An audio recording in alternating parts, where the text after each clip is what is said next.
স্বল্প বেতনে অধিক কাজ সহ একাধিক অভিযোগে মিড ডে মিল কর্মীদের মনে ক্ষোভ জমেছিল আগেই। এসআইআর এর প্রতিবাদে দিকে দিকে আন্দোলন সংগঠিত হতেই যেন তা দাবানলের মতো বেরিয়ে আসে।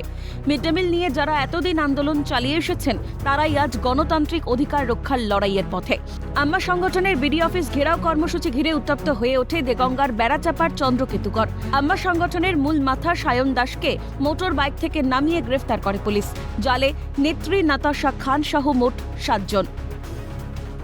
পুলিশ ধরলো কেন?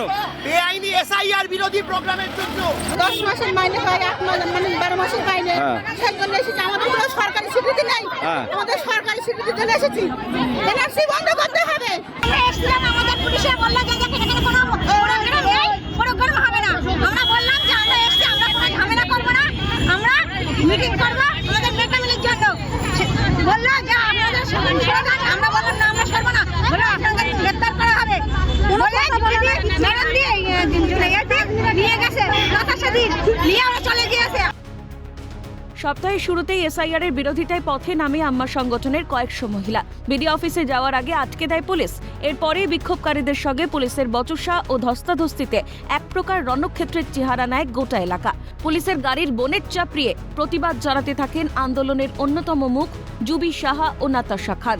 পরিস্থিতি ক্রমেই জটিল হয়ে উঠলেই লাঠি হাতে মাঠে নামে বিশাল পুলিশ বাহিনী। চলে ধরপাকড়। পুলিশের বিরুদ্ধে উঠেছে লাঠি চালানোর অভিযোগ। পুলিশ আমাদের গ্রেফতার করে নিয়ে গেল, আমাদের মানলো বা আমাদের চাইছে বলছে আপনারা আমাদের কোনো মিথ্যা হবে না, কোনো প্রোগ্রাম হবে না। আপনাদের মিছিল করতে দেয়নি? হ্যাঁ, পুলিশ আমাকেও লাঠি চালিয়েছে এবং আরো অন্যান্য আমাদের কর্মীদের উপরে লাঠি চালিয়েছে। ভোটের আগে গোটা বাংলা জুড়ে চলছে প্রতিবাদ বিক্ষোভ। শান্তিপূর্ণভাবে গণতন্ত্রের উৎসবে সামিল হতে পারবে তো সাধারণ ভোটাররা? সেই প্রশ্নই এখন ঘুরপাক খাচ্ছে বাংলার অলিন্দে। পঙ্কজ বিশ্বাসের রিপোর্ট, ক্যালকাটা নিউজ।